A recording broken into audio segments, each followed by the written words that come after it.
Buenas noches muchachos, ¿cómo están el día de hoy? Espero que muy bien, con disposición para arrancar, ya que esta es nuestra última clase. Espero que la hayan pasado muy bien con las clases, que hayan aprendido, que ese es el objetivo de todos nosotros maestros. Pero antes de iniciar la clase me gustaría saber, ¿qué opinan ustedes? ¿Cómo les han parecido las clases?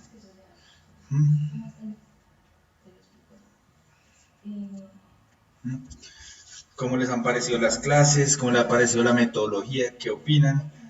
Es exactamente la clase de biología.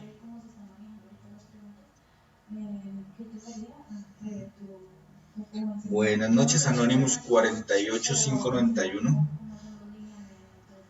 Paula, ¿cómo estás?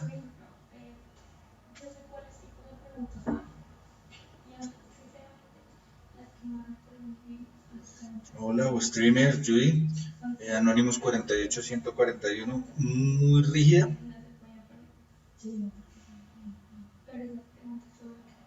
Bien, ¿a qué te refieres con muy rígida?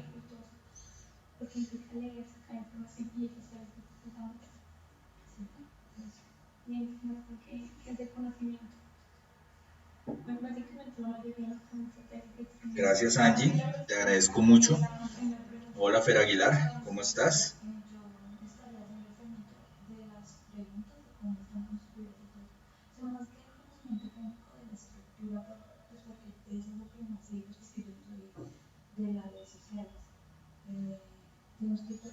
Bien, no me respondiste a qué te refieres con muy rígida las clases? Hola, César, ¿cómo estás?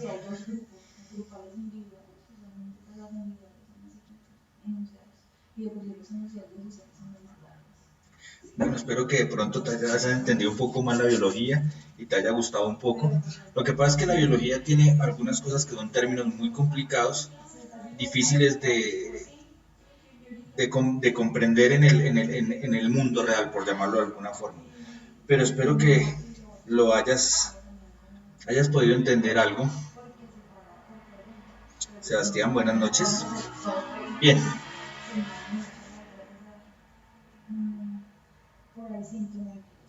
Judith. Chiqui David, ¿cómo estás? Bien. Para comenzar, vamos a recordar algo de la clase pasada. ¿Quién se acuerda que vimos la clase pasada?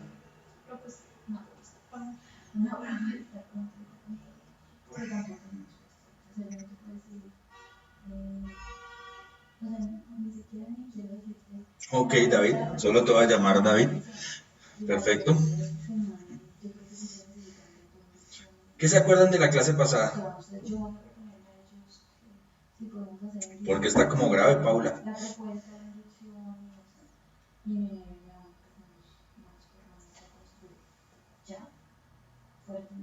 A ver, vamos a hacer un pequeño resumen de la clase pasada. La clase pasada vimos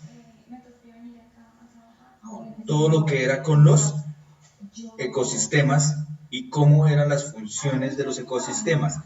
Vimos las relaciones que se daban entre los ecosistemas, vimos qué era una población, qué era una comunidad y qué era un ecosistema como tal. Bien, Paula, me alegra mucho. Vimos también cómo se daban esas relaciones y cómo crecían o disminuían las poblaciones de acuerdo a esas relaciones que se daban en las comunidades, entre las comunidades de un ecosistema. Básicamente. Ah, por cierto, muchachos, ¿se acuerdan de la clase de evolución? Hoy, hace 159 años, se publicó por primera vez el libro El origen de las especies, de Darwin. Hoy estamos cumpliendo 159 años de haberse publicado. ¿Cómo les parece? O sea, hace más de un siglo, hace siglo y medio que estamos hablando de la evolución de las especies. Y aún así, más del 40% de las personas aún no creen de la evolución. ¿Mm? Bien. Bien, Chiqui. Digo, David, discúlpame. ¿Mm? Bien. Bueno, vamos a comenzar la clase de hoy. Ya que vimos cómo son todas esas relaciones que se dan en los ecosistemas, hoy vamos a ver la conservación de la energía. Pero no la conservación de la energía desde el punto bioquímico o desde el punto de vista físico. Aquí no nos vamos a meter con fórmulas, no nos vamos a meter con nada de eso, sino la conservación de la energía en un ecosistema. ¿Por qué? Porque todo se basa en lo mismo, en la conservación de la energía. ¿Se acuerdan ustedes cuál es la primera ley de la conservación de la energía? Hola Daniel, buenas noches. Correcto, Judy. Esa es la primera ley. La energía no se crea ni se destruye, solo se transforma. Y a partir de ese principio es que vamos a partir nosotros. Todo tiene que ver con energía y nutrientes, ¿cierto? La energía solar es nuestra fuente de energía, es la que llega aquí a la Tierra y eso se transforma en todas las reacciones químicas que van a alimentar la vida, ¿correcto? Entonces, el Sol es lo que nos permite a nosotros la vida aquí en el planeta Tierra. Hay dos leyes fundamentales que vamos a ver el día de hoy. La primera, que la energía se desplaza dentro de una comunidad y de una comunidad a otra en un flujo unidireccional continuo. ¿Qué quiere decir toda esta carreta? Quiere decir que solo va en una dirección, es decir, que siempre va a tener que estar alimentándose de un medio externo. ¿Cierto? ¿Qué quiere decir? Si fuera cíclica,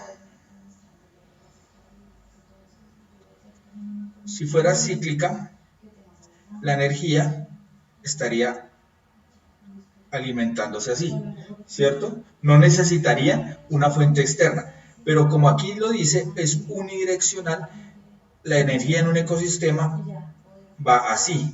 Por lo tanto, siempre va a tener que tener una fuente externa para alimentarse. Esa es la primera ley que rige el ecosistema. Y la segunda, los nutrientes pasan en forma continua por ciclos y se aprovechan de manera repetida dentro de los ecosistemas.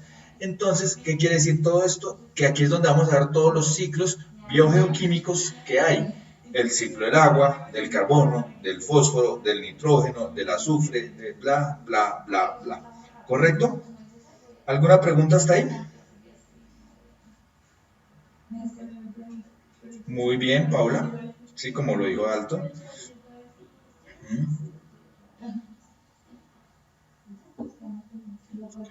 Sí, lo que pasa es que la materia está conformada por energía, está conformada por átomos.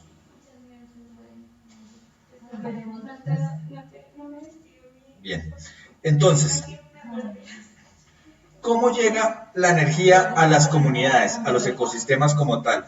Siempre va a llegar por la vía de la fotosíntesis, donde vamos a transformar la energía lumínica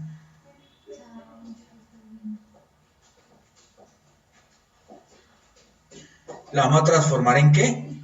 En energía química. Y esta energía es la que vamos a poder aprovechar dentro de un ecosistema. ¿Sí?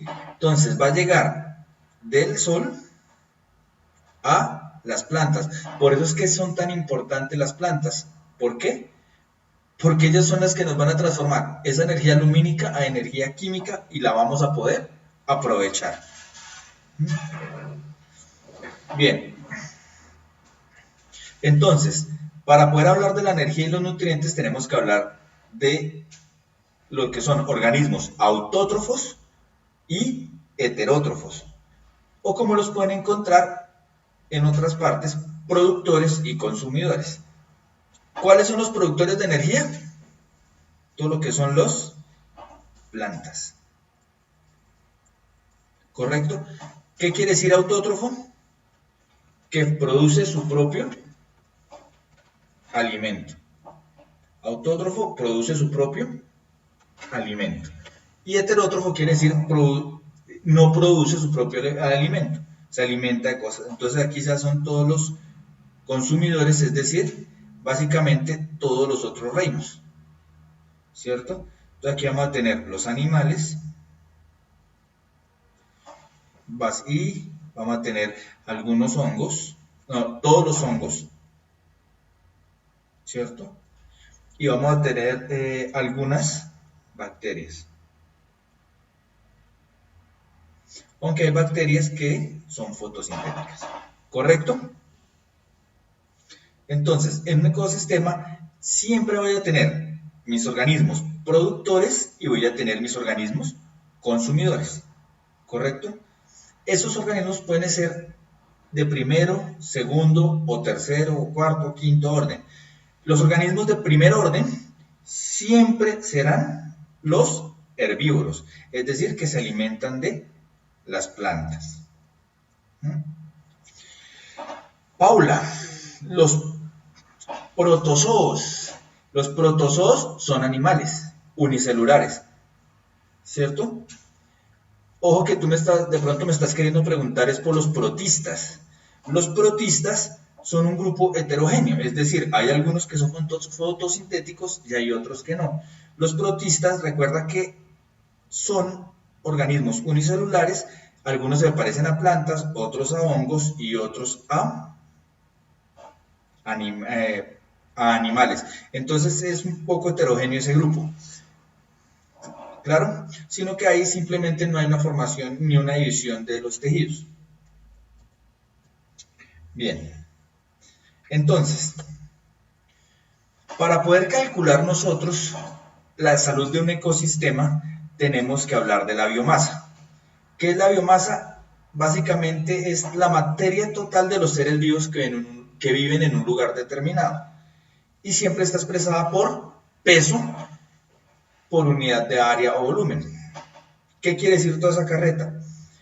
Básicamente es el peso en seco de la materia orgánica que hay en un ecosistema. Eso es la biomasa.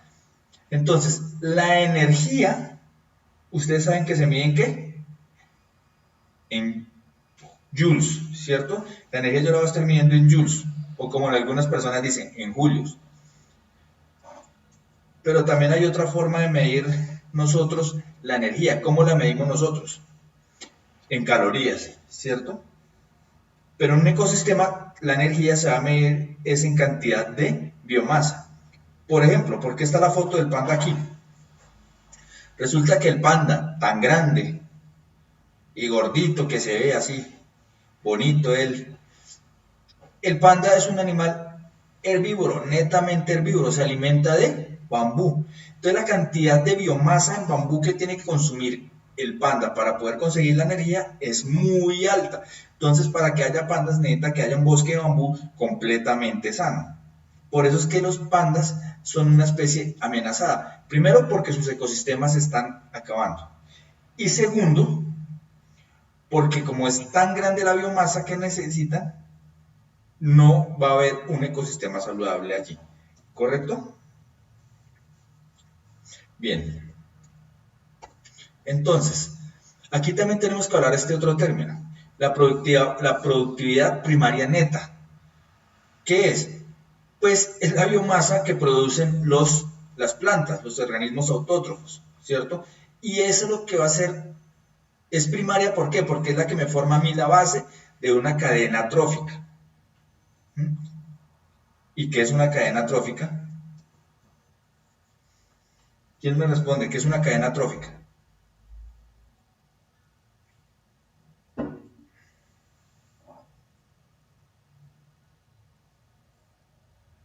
A ver, muchachos, ¿nunca habían escuchado ese término? Apuesto a que sí. Sí, tienes toda la razón, 70-69. Todos los pandas que existen le pertenecen a la República China.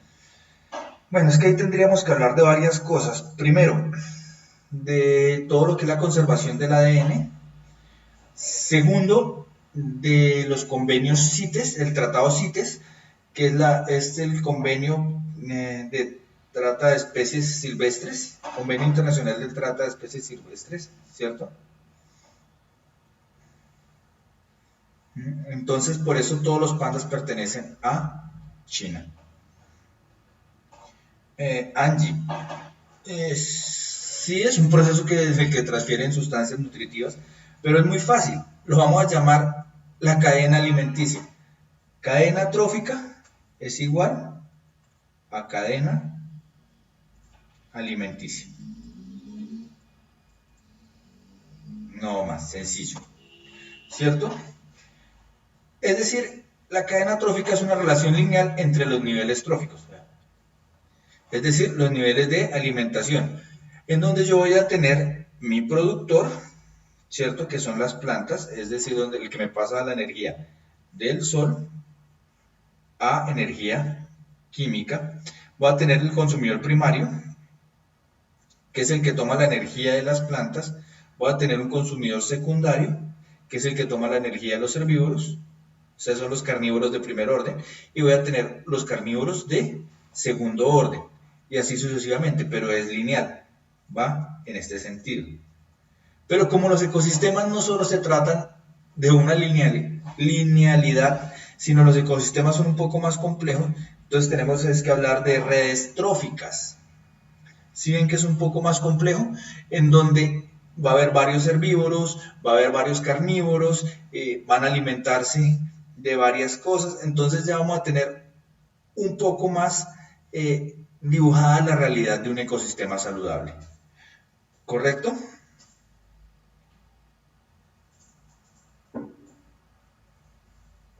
Daniel. Entonces, ¿por qué la mayor población de pandas se encuentra en los países asiáticos?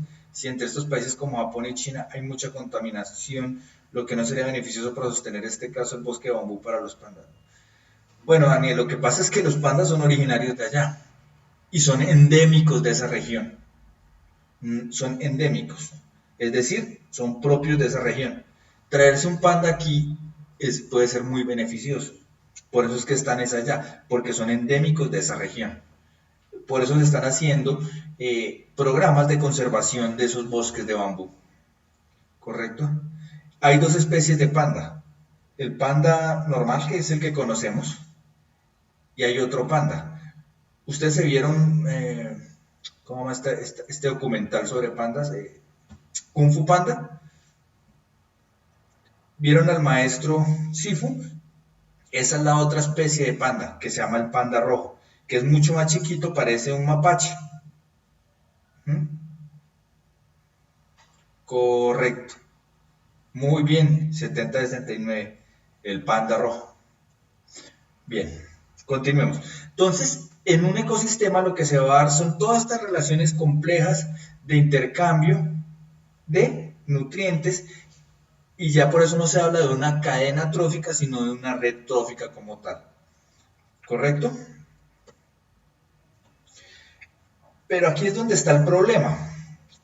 ¿El problema en qué radica? En que la transferencia de energía de un nivel a otro es ineficiente. Si ven, acá yo tengo 1.000.000 de julios, 1.000.000 de julios de energía solar.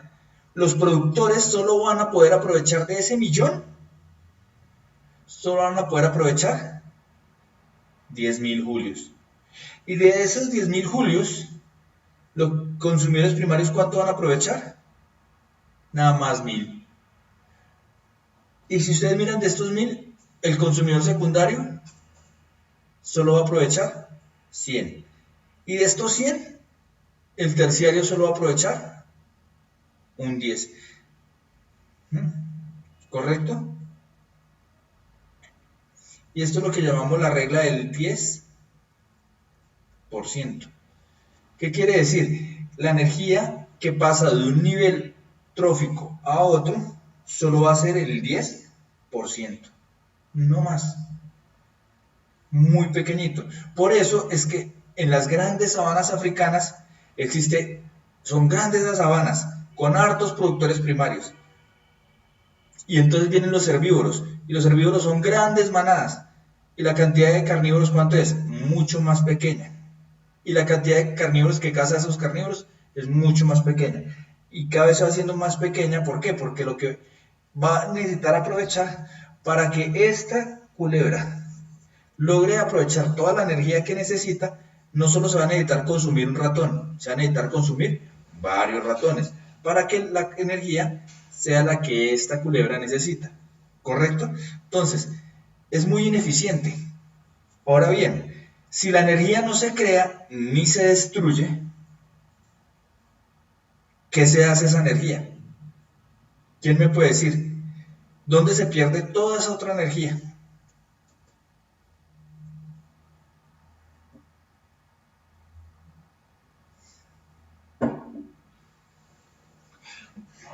Porque la energía no se crea ni se destruye. Entonces, ¿qué se hace esa energía? Ah, bueno, sí, se transforma, pero ¿en qué se transforma? ¿En el suelo? ¿Se disipa? Uy, bien. Pero ¿cómo se disipa? ¿En qué se transforma? ¿Nutrientes? No. Solo el 10% se transforma en nutriente. No. Carbohidratos de la energía química. Se transforma en calor. Siempre va a haber una pérdida en calor. Siempre. Y el calor es una de las energías más ineficientes que hay, por eso es que la pérdida es tan alta. ¿Mm? ¿Correcto? Entonces, de un nivel trófico a otro, es muy alta la pérdida. Y eso se ve reflejado en calor. Mm, Ahora miremos, como todo decía, si no estoy mal, Angie, la materia no se crea ni se destruye, sino simplemente se transforma. ¿Correcto? Entonces, es aquí donde entran los ciclos biogeoquímicos. ¿Por qué se llama ese nombre? Bio, de vida, geo, porque tienen que ver con la tierra, y químico, porque tiene que ver con elementos químicos. ¿Correcto? Entonces, ¿qué pasa? Por ejemplo, con del, el ciclo del agua o ciclo hidrológico. ¿Correcto? Entonces, ¿qué pasa? Pues este ciclo usted lo deben conocer al dedillo, lo deben conocer comenzando aquí. Tengo el agua en mi fuente hídrica, bien sea, llámese río, lago, mar, laguna, charco, pozo, humedal, como sea, ¿correcto? El sol calienta eso, se evapora, ¿cierto? Al evaporarse, sube, se condensa en las nubes y cae a manera de lluvia, ¿cierto? Y esa lluvia va a alimentar entonces lo que son los ríos nuevamente. Alguna parte de esa lluvia va a caer en forma de nieve, que va a formar los glaciares. Alguna parte se queda ahí y se derrite lentamente. Otra parte de lo que está en los ríos pasa y está en el subsuelo. Y siempre esa agua está en un continuo ciclo. Entonces la materia no se crea ni se destruye, sino simplemente se va transformando y va conservando un ciclo como tal. Pero hay ciclos un poco más complicados, como por ejemplo el ciclo del carbono, ¿cierto? Ustedes saben que la base de la química orgánica y de la vida está en el carbono. Cuando hablamos de química orgánica, tenemos que hablar de Chomsky.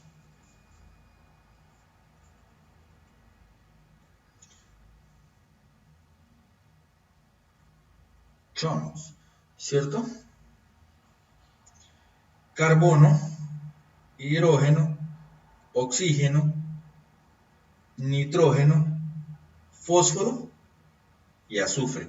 Estos son básicamente los elementos más importantes y los ciclos que vamos a ver. Entonces, el hidrógeno ya lo vimos. ¿El hidrógeno dónde lo vimos? Acá. El hidrógeno está en el ciclo del agua. Después viene el carbono. El carbono, vamos a arrancar aquí. En la respiración liberamos CO2, ¿cierto? Entonces estoy liberando carbono, ¿cierto? Llega aquí a la atmósfera. Y a la atmósfera, después las plantas, a través de la luz y la fotosíntesis, lo va a convertir en nutrientes que lo van a aprovechar los animales y algunos hongos que también van a respirar y van a liberar CO2. Pero no solo eso, cuando este animal muere, los restos se descomponen y van a formar aquí por microorganismos que van a descomponer esos restos orgánicos, tanto los animales como la planta o los hongos van a descomponerse y van a formar aquí compuestos ricos en carbono y a su vez también van a respirar. Y todo es un ciclo, entonces el CO2 es cíclico, ¿correcto?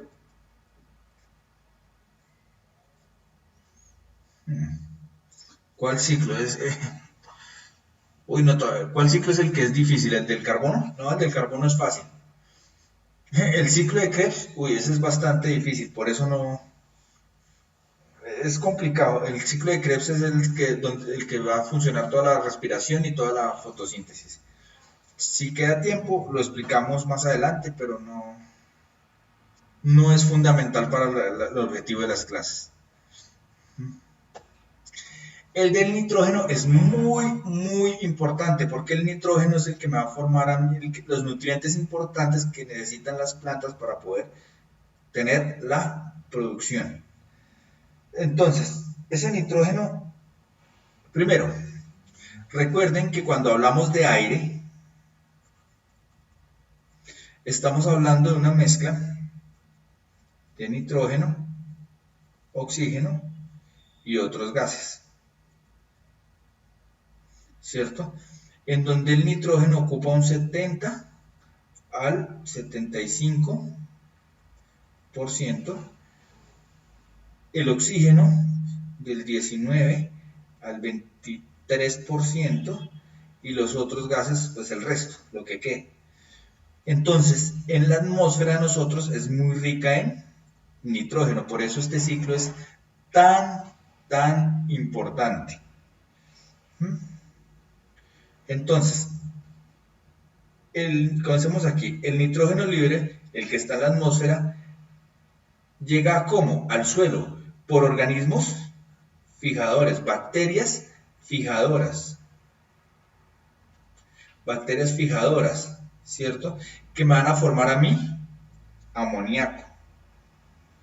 Ese amoníaco va a sufrir un proceso de nitrificación en donde me va a formar nitritos,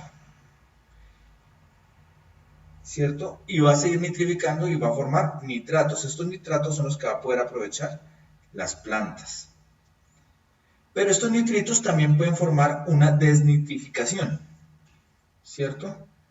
¿Y esa desnitrificación qué es? En donde me va a liberar nitrógeno a la atmósfera. Todo este nitrógeno también lo van a aprovechar los animales. Algunos excrementos y principalmente la orina son ricos en nitrógeno. Entonces va a volver al suelo. Y así es el ciclo del nitrógeno.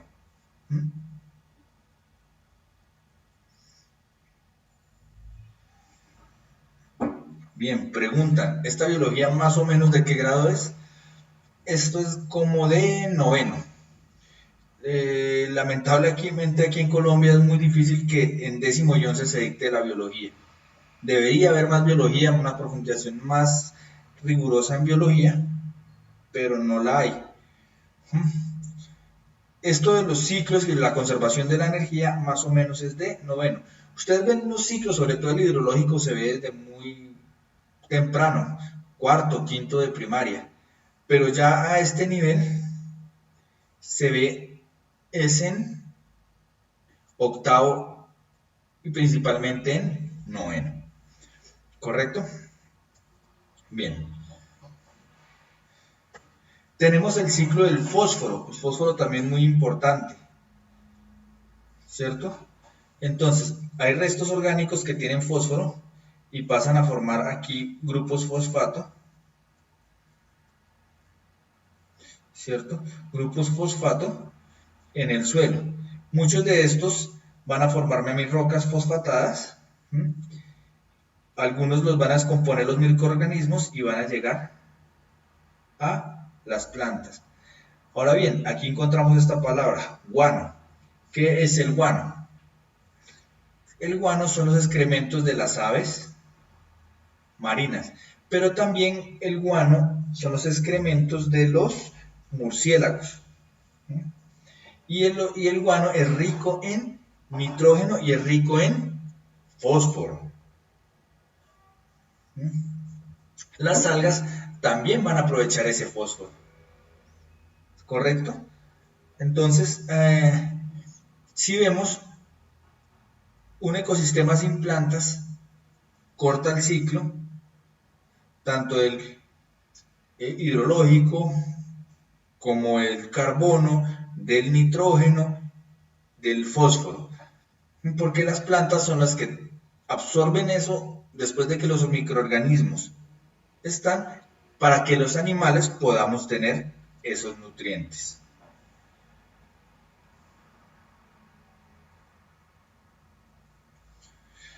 Sí, los nitratos, no, los nitratos también van asociados con el hidrógeno.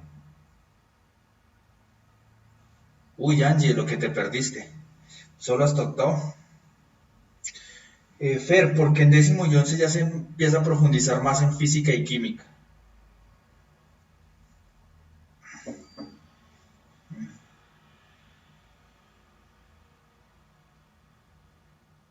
Sí, es que, Daniel, ya no se habla tanto de biología en décimo y once, sino se habla mucho es de la bioquímica. Entonces, por eso es que habla de las biomoléculas. ¿Correcto?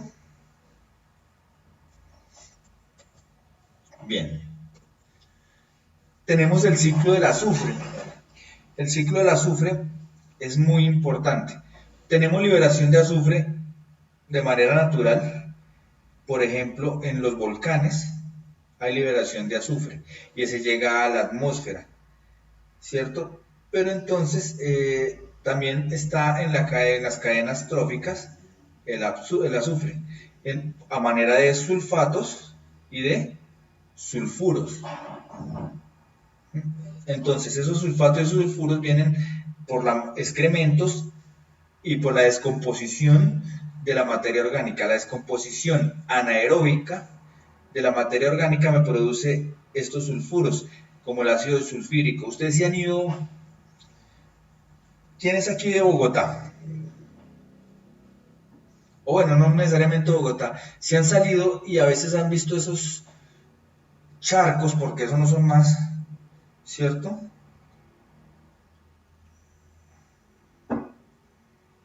Ah, bien, Angie. Estudiaste ya primer semestre de medicina, sí, claro. Ahí tienes que ver biología, pero ya está enfocada hacia la anatomía, por ejemplo. Bien, Edward. Bien. Ustedes son de Bogotá. Si han ido a Melgar, se han visto que saliendo ahí está la represa del Muña, que es antes de llegar al primer peaje, y eso huele horrible. Es porque ya hay descomposición anaeróbica y ya estoy generando azufre. Esos son olores a mercaptanos. Esos son descomposición y estoy generando sulfuros y sulfatos. Quiere decir que ahí no es un olor muy simpático. ¿Por qué? Porque ya hay descomposición de la materia orgánica. ¿correcto? Bien. Cuando yo tengo un balance, un desbalance en el ciclo del azufre o en el ciclo del nitrógeno, voy a tener lo que conocemos como lluvia ácida. ¿Por qué? Porque cuando yo tengo, miremos la reacción, aquí ya entramos un poquitico en química. Si yo tengo sulfatos, ¿cierto? Y le agrego agua, que es la que está presente en las nubes, ¿qué voy a tener? Pues voy a formar H2SO4 o H2SO3, ¿correcto? ¿Y esto qué son?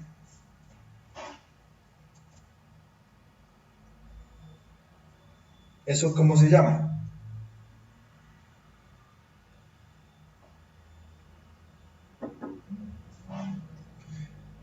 Ácido sulfúrico y ácido sulfuroso. No, señor, no son sales, son ácidos. Y de ahí es donde viene el problema. Si yo libero gran cantidad de esto, sobre todo por el desbalance que yo tengo aquí en las industrias y los carros, etcétera, etcétera, etcétera, libero estos sulfuros o nitratos como el NO, ¿cierto? Aquí le llamamos los SOx y los NOx, quiere decir óxidos de nitrógeno y óxidos de azufre, ¿correcto? Los libero a la atmósfera, en las nubes con el agua me van a formar ácidos. Y eso es lo que conocemos como la lluvia ácida. Y nosotros que cuando llueve a veces nos encanta salir a mojarnos, y salimos y nos mojamos, sin saber que de pronto esa lluvia puede estar siendo lluvia ácida, sobre todo en sectores muy contaminados. En Ciudad de México a veces es tan alta la lluvia que está empezando a destruir, a deteriorar algunos estatuas y monumentos. ¿Por qué? Porque la lluvia ácida empieza a comerse todo eso. También ayuda, la lluvia ácida hace también que los suelos se acidifiquen. ¿Qué quiere decir eso? Se vuelvan ácidos, entonces empieza a matar las plantas. Y si hay cultivos, también, ¿correcto? Digamos que aquí en Bogotá no hay tanta lluvia ácida, a pesar de que nosotros pensemos que aquí hay una alta contaminación atmosférica. Digamos que sí se han dado cuenta que los que han subido, los que son aquí de Bogotá y han subido a Monserrate, en el día no carro se alcanza a ver lejísimos, pero cuando hay carros se ve una capa de smog, de contaminación sobre la ciudad. Pero como los vientos soplan de los cerros hacia abajo, eso va pasando y llega hacia el occidente. Entonces no hay una concentración alta de ese smog en un solo sitio, afortunadamente. ¿Correcto? Bien. Otro problema grande del desbalance de los ciclos es el calentamiento global. Es un problema grandísimo y es el que nos estamos enfrentando ahorita muy, es uno de los grandes problemas que hay ahorita. Se dice que ya más del 3% de los glaciares a nivel mundial se ha perdido por el calentamiento global. ¿Qué puede causar eso? Primero, pues algunas reservas de agua se van a perder, pero también va a hacer que el nivel de los mares suba. Entonces hay ciudades costeras que pueden llegar a desaparecer.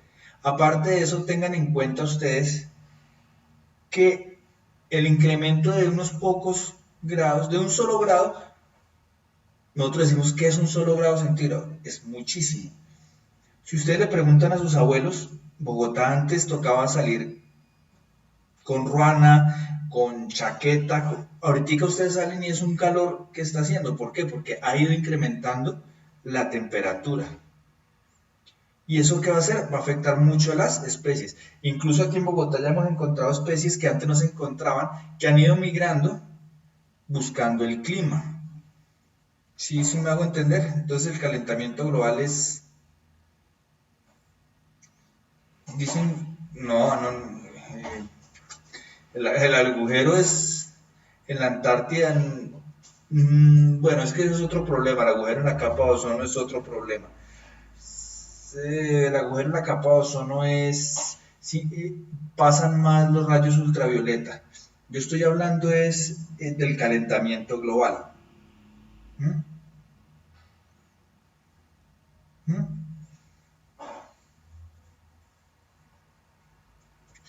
El calentamiento global, ¿cómo que se da? El Sol envía la energía lumínica, ¿cierto? Aquí tenemos una capa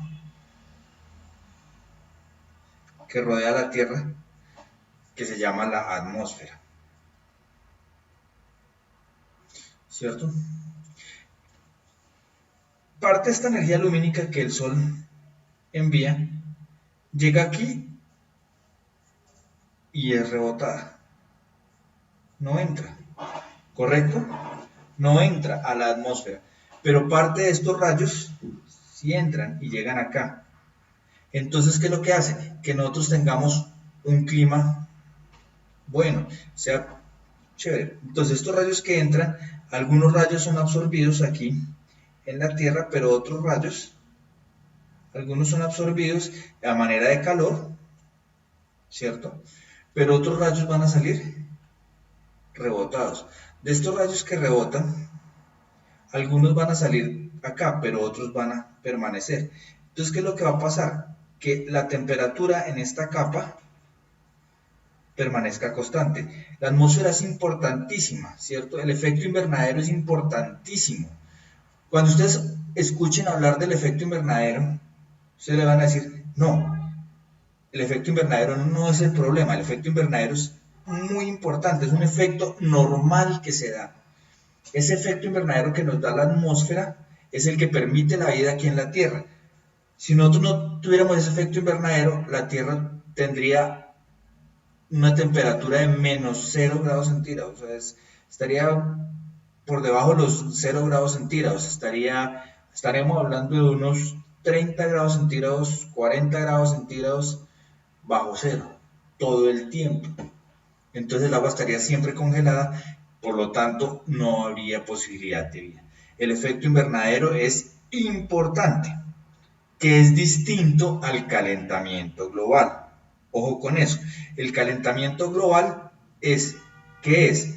Resulta que nosotros con gases como el CH4, el CO2, ¿cierto?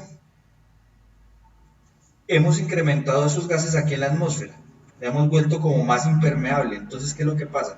Estos rayos llegan acá y ya son menos los que se escapan. No pueden escapar. Son mucho más los que se devuelven. Entonces, haciendo que la temperatura aumente más de lo que debería aumentar. El CO2, pues obviamente lo hemos aumentado con los procesos industriales, ¿cierto? Con los procesos de quema, todos los procesos de oxidación.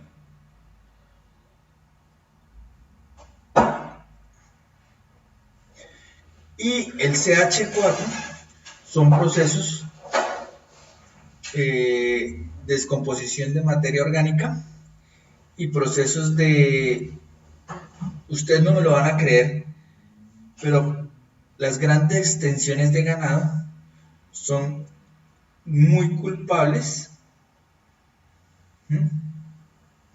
Son culpables de que haya un aumento del CH4.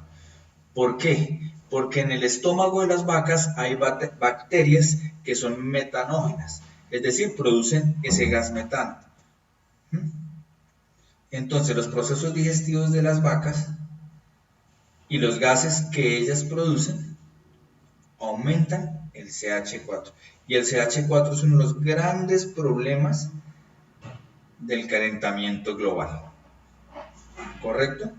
¿Claro hasta ahí? Sí, Angie, las vacas producen metano en los gases procesos de la digestión. Bien, Daniel, el cáncer de piel que se está volviendo común, ese sí se debe al agujero de la capa de ozono. El blanco refleja el sol y el negro lo absorbe la luz. El blanco refleja la luz. Hay un fenómeno de albedo alto y el negro sí va absorbiendo todas las ondas y va produciendo calor. Uy, por ahí una pregunta que me escapé. ¿Cuáles especies? Especies que han llegado, algunas especies de planta que antes no se veían aquí en Bogotá, se están apoderando. También algunos animales que no se veían, insectos, las abejas están mucho más adaptadas al clima caliente, pero aquí se están viendo muchas abejas, se están viendo algunas especies de aves que antes no se veían. En una época atrás casi solo eran copetones aquí, copetones y torcasas, y ahorita se ven mirlas, se ven algunos turpiales, etcétera, etcétera, etcétera. ¿Correcto?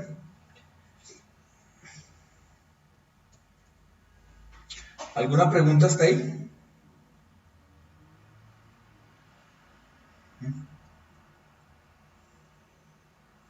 Bien. Entonces, el fenómeno de la lluvia ácida y el calentamiento global son simplemente alteraciones antropogénicas, es decir, alteraciones que el hombre ha hecho a los ciclos que ha generado y ha derivado en todos estos problemas.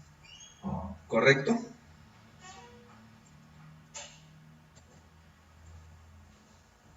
Bien.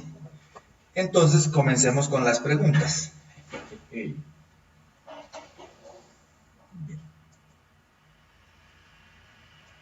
Entonces, en los desiertos, la tasa de fotosíntesis es mucho mayor en la época de lluvia que en el resto del año. Para los grandes animales de la sabana, la falta de alimento durante la época seca produce el descenso en el tamaño de sus poblaciones. Para las plantas epífitas, es decir, las que viven sobre otras plantas, la existencia del espacio en las ramas y troncos de los árboles es indispensable para asegurar la dispersión de sus semillas, para crecer exitosamente en nuevos lugares. De lo mencionado anteriormente podríamos decir que,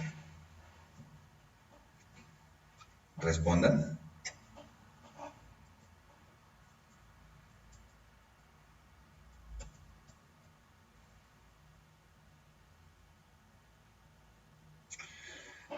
Anonymous 8007,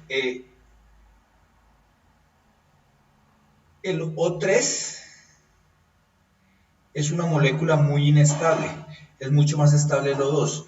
Por eso es que cuando estamos acabando el O3 atmosférico, no tenemos forma de reponerlo.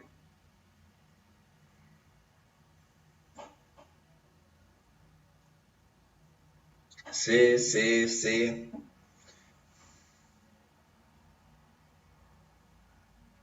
C.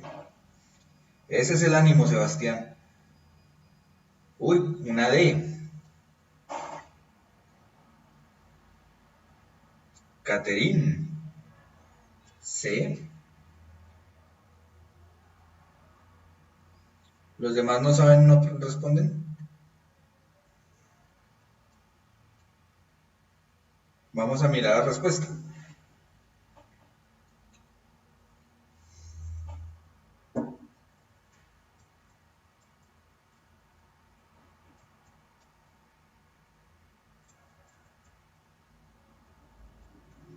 Espero tantico, bueno, dale Daniel. Angie dice que la C. Edward dice que la C.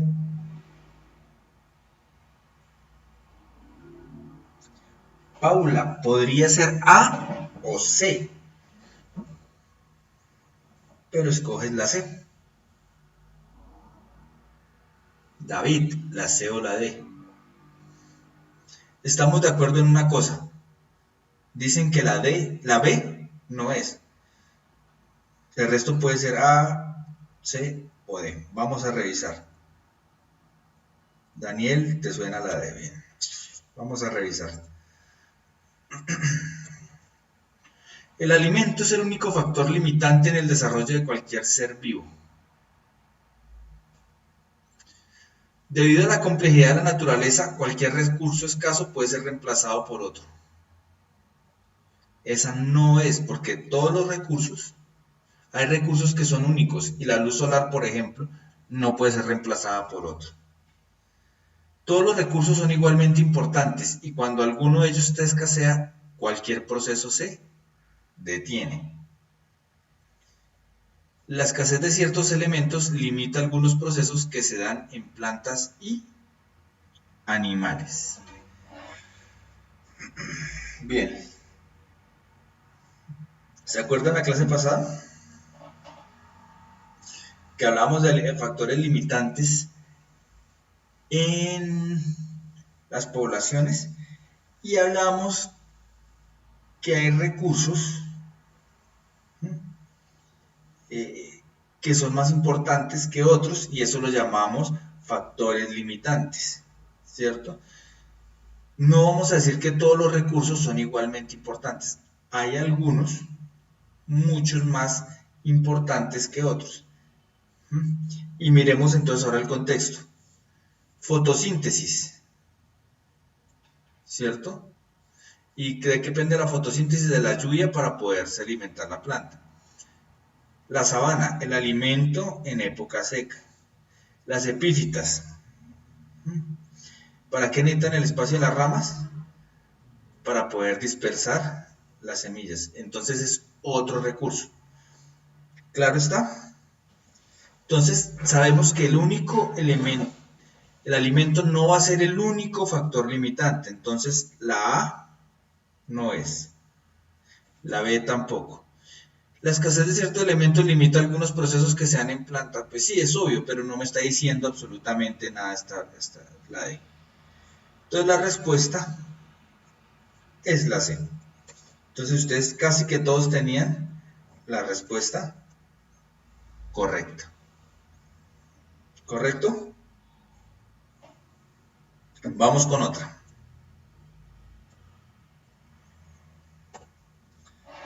La siguiente figura muestra un ciclo alimentario en equilibrio. Si en un ecosistema que tiene este tipo de ciclo se extrajeran los organismos productores, lo que más probablemente ocurriría sería ¿qué?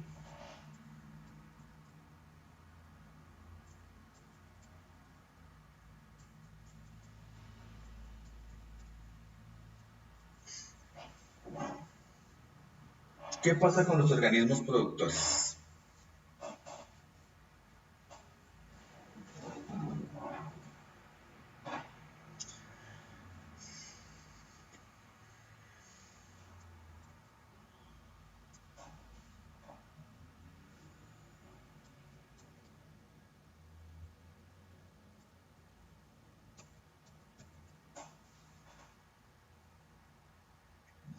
B, C, C, C.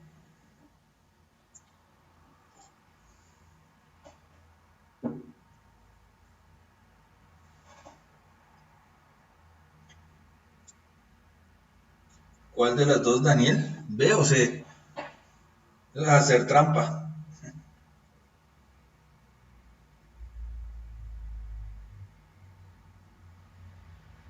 Edward dice que la C. C, C, C. Casi todos van por C. Vamos a mirar.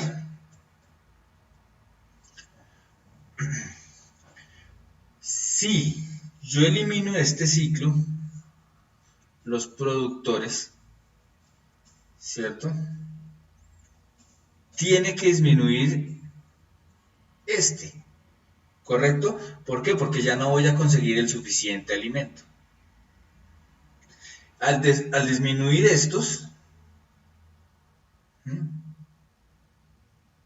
¿qué va a pasar? Estos van a tener que disminuir. Y si estos disminuyen, pues obviamente ya no van a tener descomponedores casi. Entonces, si esto empieza, todo se va a ver afectado. Entonces la respuesta es la C. Muy bien. Excelente. Excelente, David. Muy bien. Vamos a mirar otras. Estas son las fáciles. Vamos a mirar esta. Observa el siguiente modelo del flujo de la energía en un ecosistema. Según el modelo, se puede concluir que este ecosistema es un sistema abierto porque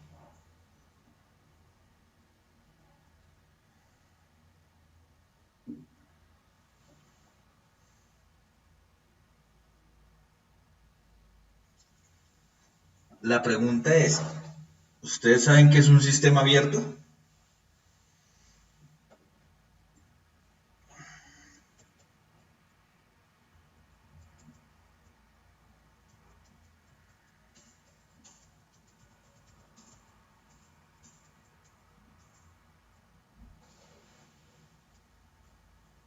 Bien. ¿Qué es lixiviado? Lixiviado son... ¿Ustedes han visto la basura en sus casas? Cuando la dejan mucho tiempo, empieza a escurrir una agüita. Esa agüita es el lixiviado.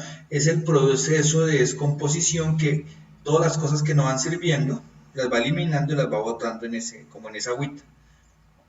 ¿Correcto?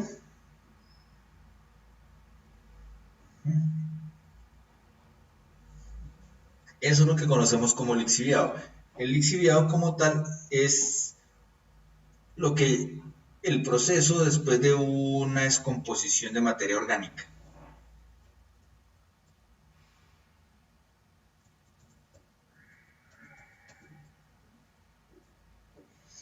Entonces miremos.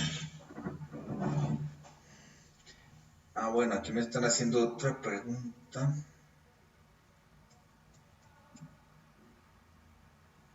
La energía se dispersa, no. Un sistema abierto quiere decir, un sistema cerrado quiere decir que no le va a entrar nada ni le va a salir nada. Todo se va a permanecer dentro del sistema, todo es cíclico. Un sistema abierto quiere decir que pueden entrar o que puede salir tanto energía como materia. ¿Correcto? En cambio, el cerrado no va a salir ni energía ni materia. Entonces, esta la consideramos abierto. ¿Por qué?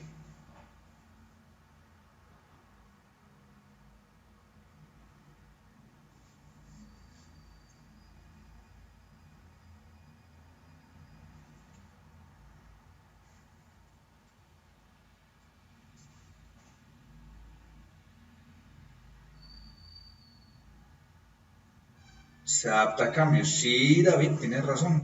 Un sistema abierto, como está recibiendo tanto materia como energía, o está sacando materia o energía, digamos que es un sistema en el cual pueden haber cambios. En cambio, un sistema cerrado es un sistema en el cual todo va a estar sin pérdida, no va a haber pérdidas de nada, ni ganancias de nada. Toda la energía y toda la materia va a estar cerrada. ¿Correcto? Esta está un poquito más compleja que las demás preguntas, ¿cierto?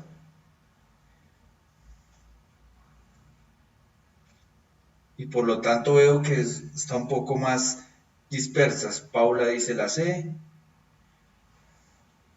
dicen la B, D, A. ¿Sí? Aquí sí ya no hubo tanta unanimidad.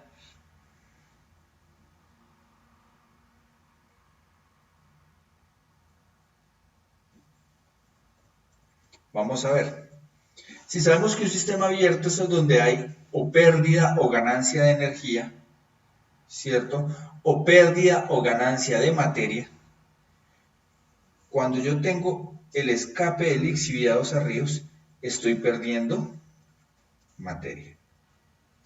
Cuando yo tengo la entrada del sol, porque recuerdan lo que hablamos, que es un sistema en donde siempre tengo que comenzar con la energía del sol, entonces también es abierto porque le está entrando siempre energía y aquí estoy sacando materia. Entonces, ¿la energía fluye a través de los niveles tróficos? Sí, pero eso no significa que eso sea un sistema abierto por eso. ¿Los seres vivos utilizan el alimento para transformarlo en energía? Sí, el alimento lo transforman en energía, pero hay una transformación dentro del sistema. Eso no quiere decir que sea un sistema abierto por eso. ¿Los descomponedores transforman los desechos en nutrientes para las plantas? Sí, pero como es todo el sistema, tampoco significa que sea. Pero si ustedes vean aquí, dice el escape de lixiviado de ríos. Si este es el sistema y yo tengo un escape de materia hacia afuera del sistema, quiere decir que por eso es un sistema abierto. Entonces la respuesta correcta es la B. Muy bien, Daniel, es la B, ¿sí? Ustreamer, la B, correcto. 48141, la B, muy bien. 48591, muy bien. ¿Sí ven? Entonces, aquí ya mezclamos muchas cosas, no solo mezclamos todo lo que hemos visto en biología, sino también mezclamos otros conceptos como sistema abierto y sistema cerrado. Miremos esta otra. En la naturaleza la energía circula a través de cadenas y redes tróficas. El gráfico que mejor representa el cambio en la cantidad de energía almacenada a través de los diferentes niveles tróficos desde los productores hasta los consumidores de mayor orden es.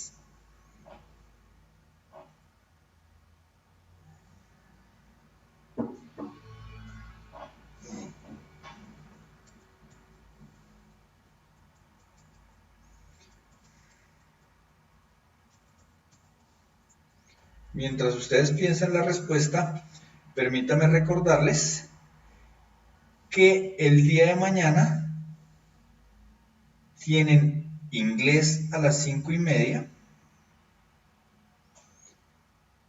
tienen física a las 7 y el viernes cierran con la clase de química a las 5:30. Y la última clase va a ser el lunes, la de lectura crítica a las 5:30. ¿Correcto? Bien, miremos. Tenemos respuestas D, B, D. Ah, eso es trampa. La B o la D. Eso, o B o D. O silbo o canto. Fer dice que la D. La A. Paula dice que la A. Vamos a mirar. ¿Por cuál elegiste 7069?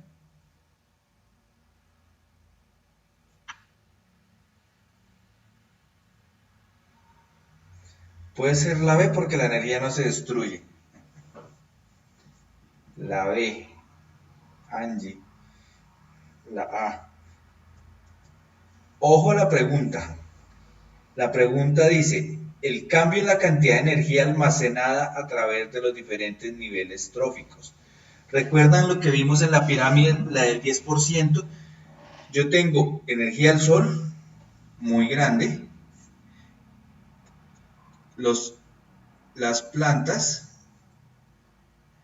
después vienen los herbívoros, los carnívoros de primer orden. Entonces voy a tener una pirámide en donde la energía almacenada va a ser mucho menor. Entonces, recuerden que la energía comienza en los productores muy alta, lo que almacenan, y los consumidores más baja. La respuesta es la D.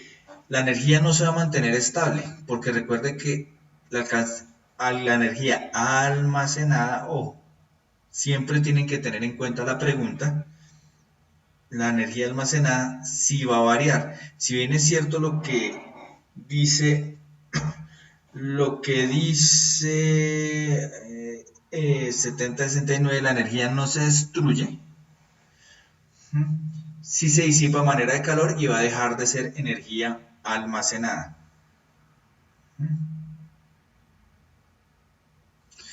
Todos los consumidores no van a recibir la misma energía, pero sí van a almacenar energía. Ellos son los que más almacenan.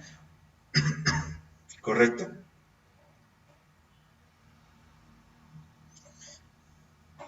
Exacto. No van a almacenar la misma, sino va a haber una pirámide. Va a haber una pirámide y por eso es la D.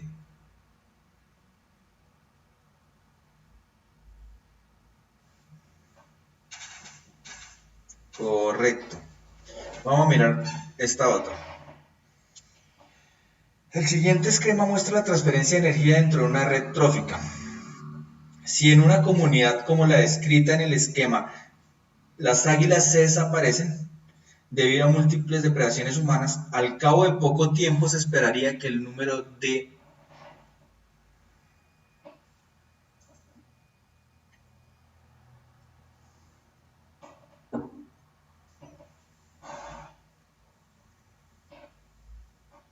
¿Ustedes qué esperarían?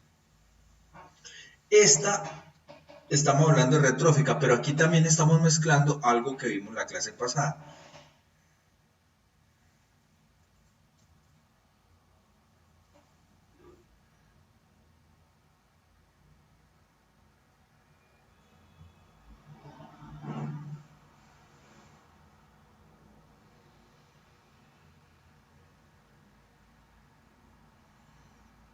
Muy bien. A.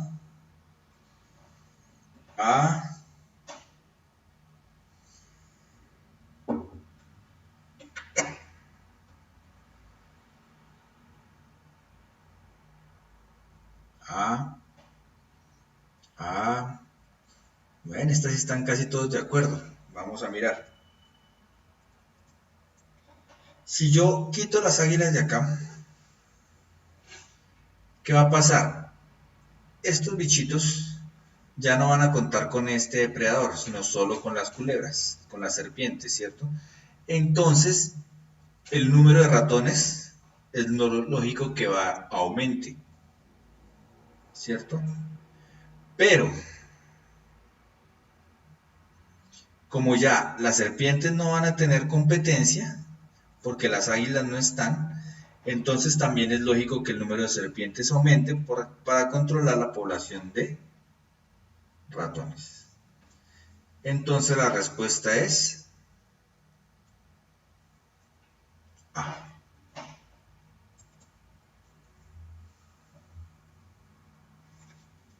Sebastián está bien animado el día de hoy, así es que me gusta.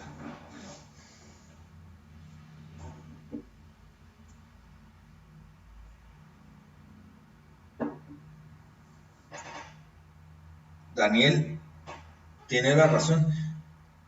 Para que el ecosistema en realidad se mantenga estable, aumenta el número de serpientes controlando el número de ratones, o si no acabarían con el número de productores. ¿Correcto? Pero pues no estaba esa opción.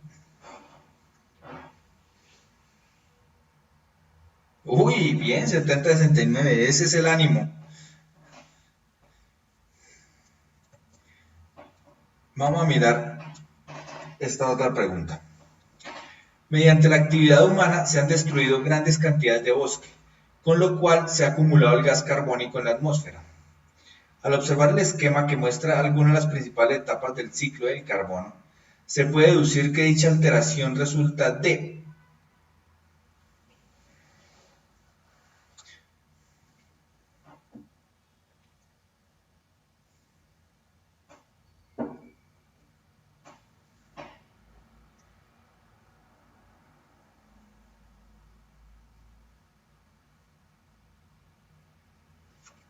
Entonces tenemos el ciclo. En el ciclo, este es el ciclo del carbono, como ya lo vimos, ¿cierto? En donde aquí este pedazo es la alteración que ha hecho el hombre.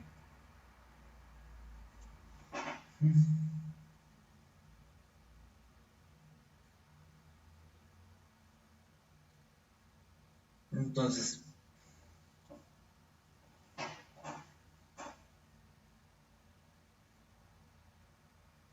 ¿qué pasa ahí?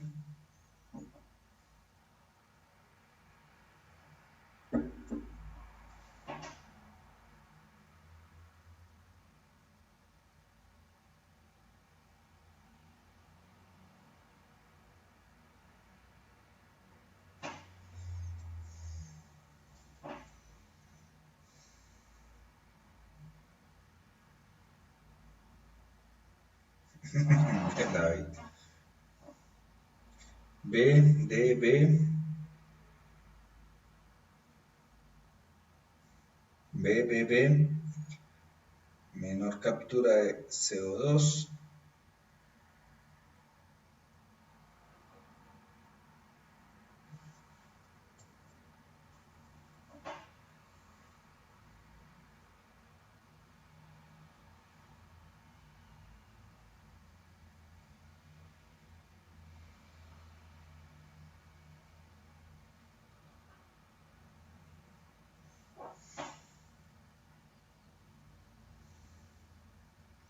A ver, ¿cuál será?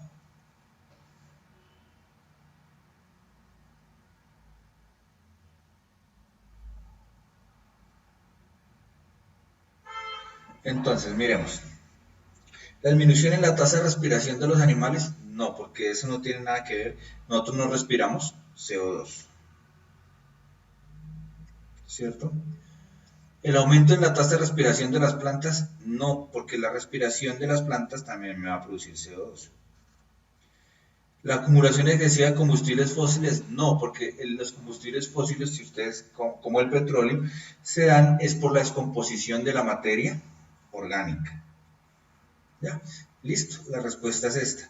Hay una menor captura de CO2 durante la fotosíntesis porque hay grandes bosques que se han destruido.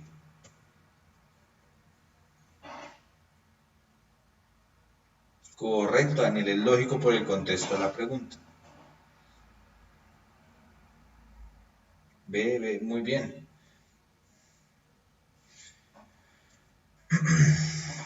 Y por último, miremos la última pregunta.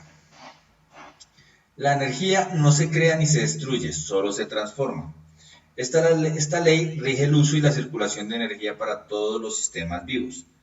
De acuerdo con esta ley, si en un ecosistema en equilibrio entra más energía de la que sale, podemos suponer con mayor probabilidad que dicho ecosistema,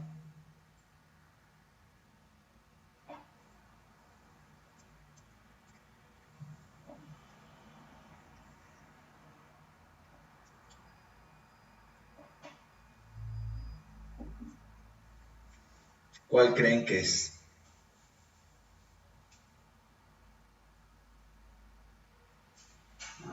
¿La B? Dice Anonymous 8007, la B.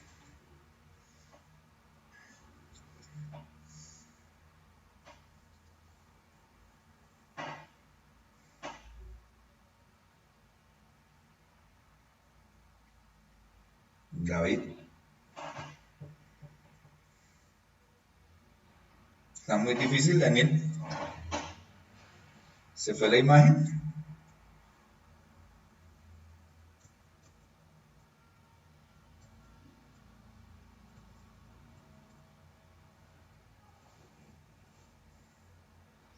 ¿Y por qué se fue la imagen, David? ¿A todos se les fue la imagen o solo a David? La B.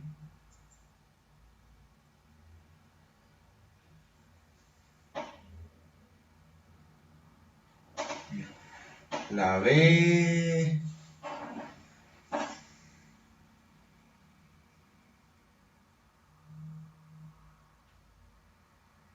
Sí, solo el problema parece que es tuyo, David.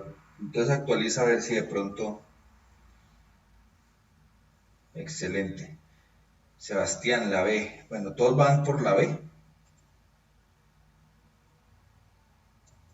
Miremos. Si está empleado por una plaga que retiene la energía sobrante, no, esta está como muy rebuscada. Tiene exceso de herbívoros que reclaman más energía. Si tuviera exceso de herbívoros, acabarían con los productores.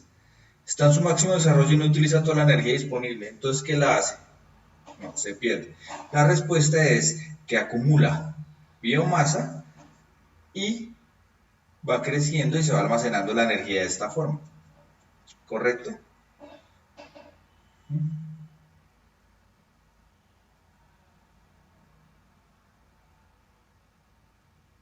Esa es la respuesta. Creo que queda tiempo para una última pregunta. Miremos esta. El dióxido de carbono se reconoce como el gas más importante junto al metano y a los hidrofluorocarbonos en el calentamiento global. La actividad humana ha llevado al incremento de este gas en la atmósfera. Aunque las plantas y algas fijan este gas disminuyendo su concentración, se determinó que el aporte de CO2 a la atmósfera en 4 zonas y los resultados se presentaron en la siguiente gráfica. Entonces, en el número 1 está la cantidad de CO2 producida, en el número 2 está la cantidad de CO2 producida, en el número 3 está la cantidad y en el número 4 está la cantidad. De acuerdo a eso, ¿cuáles serían las 4 zonas?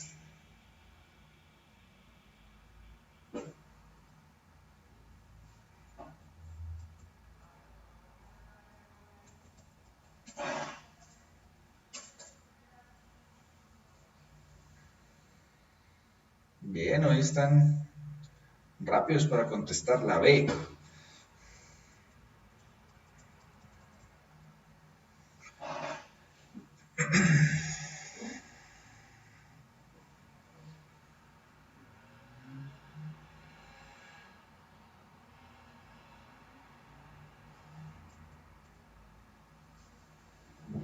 B, B, B, B, B, B, B. La B, B. Muy bien. Miremos. Si aquí se producen harto CO2, los bosques no generan tanto CO2. Si la 1 es donde más se produce, no va a ser los bosques y no va a ser el océano. Listo, rápido. La respuesta es la B. ¿Correcto? Bien, muchachos, con esta pregunta me despido, no sin antes agradecerles que hayan aguantado todas mis clases y con la mejor disposición, con ganas de participar y con ganas de aprender. Les agradezco mucho por estar aquí acompañándome durante mis clases. Espero les hayan servido, espero hayan aprendido, y no solo de biología, sino de algunas cosas relacionadas a la biología con la vida común que les pude haber enseñado. ¿Correcto?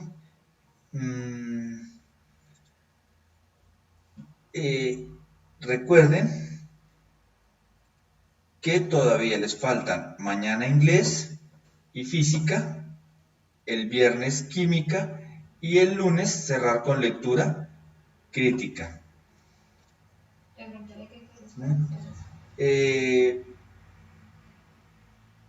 Espero que les haya servido.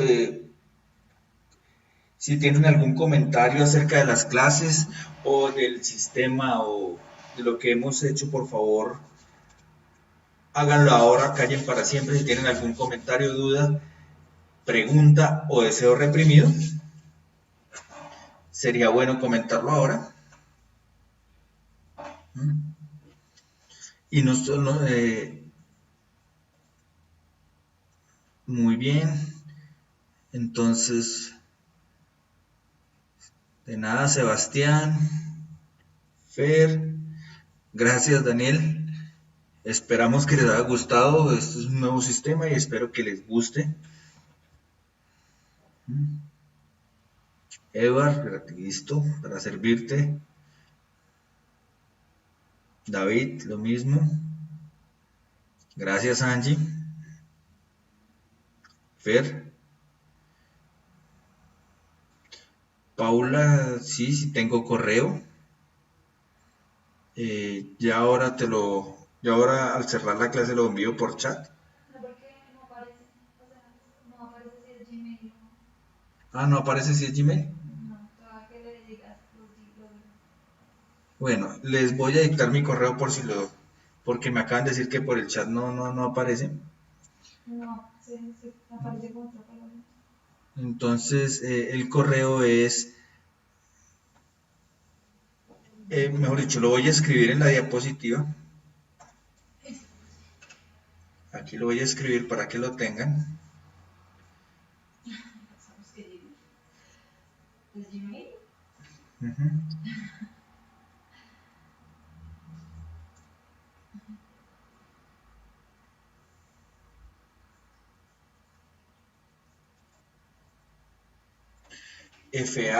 faormazaq@gmail.com.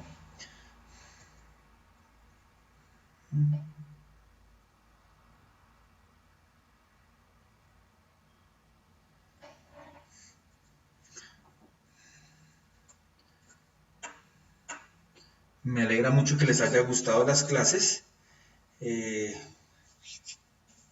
Igual, de verdad que me despido con los mayores agradecimientos por haber gastado parte de su tiempo en escucharme.